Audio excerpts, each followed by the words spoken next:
Kenya, where the situation has descended into chaos.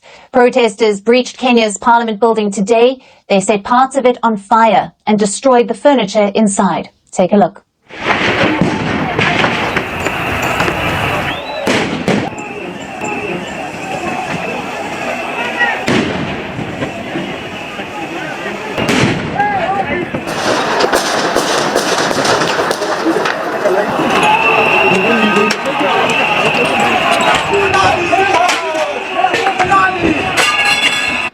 Mr. Speaker, sir, I'm here to address you. You must go. Ruto must go. We don't fear you guys. You hypocrites. We don't fear you. Mr. Speaker, we don't fear you. Tuko ndani. We stomped inside. But what prompted this? The protests had started peacefully today. Protesters were singing and dancing.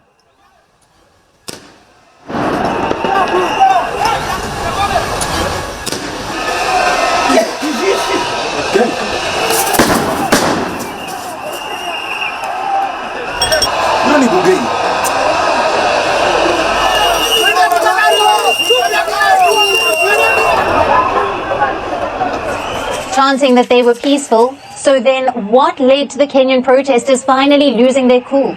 Now reports say it was police brutality, like this.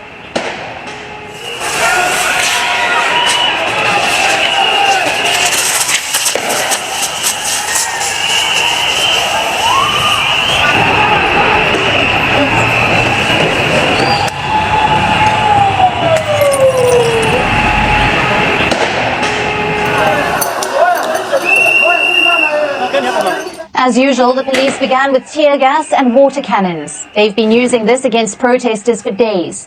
But today, the police allegedly resorted to live bullets as well. At least 10 people have been killed. Dozens are injured.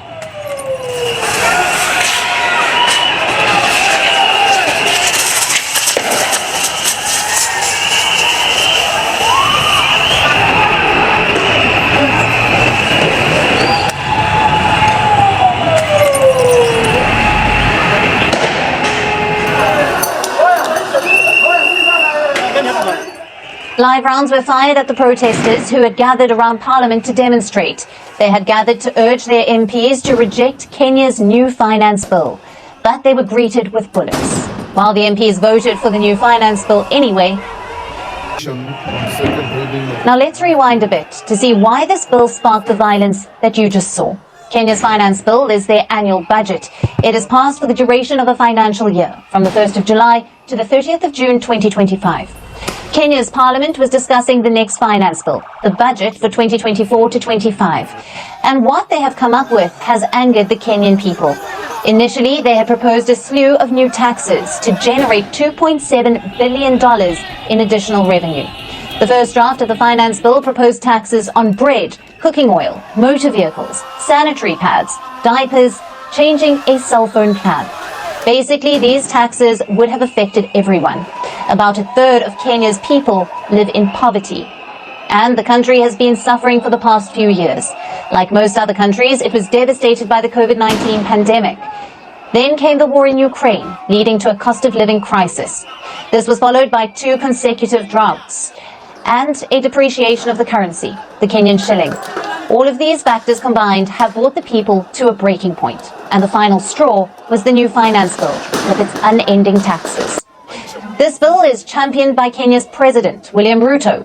Ruto came to power in 2022, and he has been raising taxes ever since. Now, this latest finance bill is a continuation of his policies. Ruto says that the new taxes are necessary, that Kenya needs the money, mostly to pay off debt.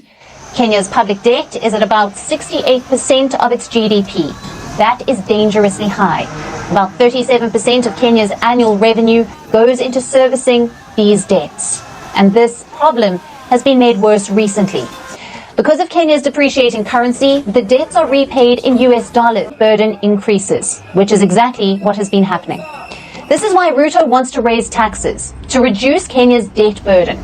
His plan has been endorsed by some of Kenya's creditors, most notably the International Monetary Fund. The IMF is a creditor. It wants to get its money back, so it has backed Kenya's new finance bill. And this has led to even more public anger. Some Kenyans felt that instead of working for them, Ruto was working for the IMF. All this anger culminated in the protests that you just saw today. Kenya's parliament met for the new finance bill's third reading. This had amended the original bill last Tuesday, removed some more of the contentious taxes.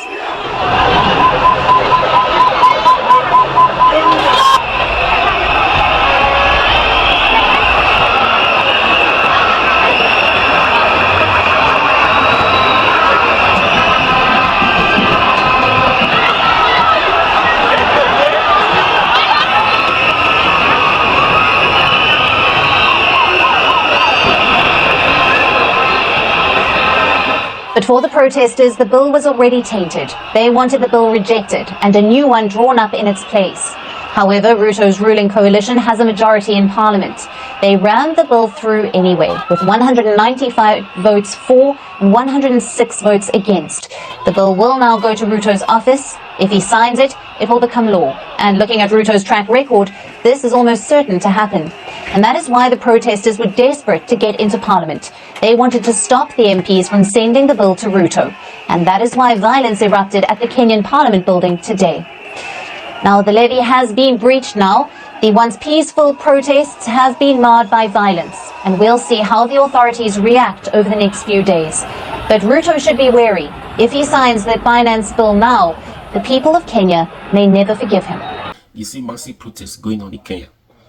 Kenya President William Ruto want to tax citizens to raise money, millions of dollars to pay deficit.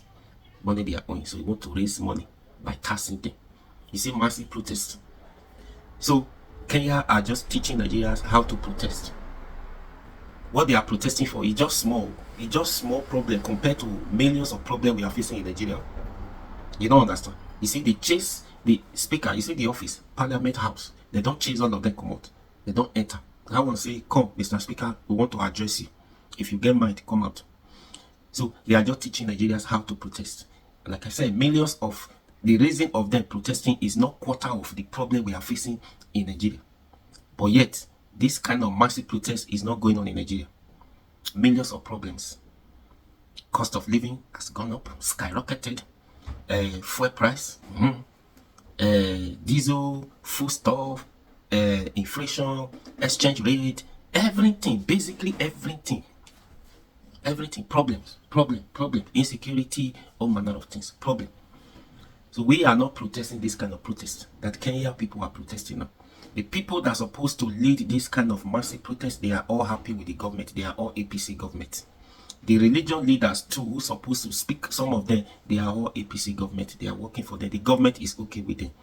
You see, this massive protest, you see, just like the one, what happened in Sri Lanka that time, when they chased the president, their leader out of the, not just out of the office, they chased them out of the country. They chased them out of the country. Same thing going on in Kenya now. If care is not taken, a peaceful protest has resulted in angry, what you call this is not peaceful protest. And according to that, some of them, they don't care. They don't care. So now you see all the promises. Kenya president, what his the promises. In fact, no, the Kenya people now say better. Wanna go ask no rest. Now better. Wanna kukuma come help us protest. So what do you think? So if we have this, if this kind of massive protest, in Nigeria, yes, people will die. That is a protest for you, but it can never be like that. So, please share, like, comment, and subscribe to this YouTube channel. Please, it's my YouTube. Please subscribe. Now, be guy.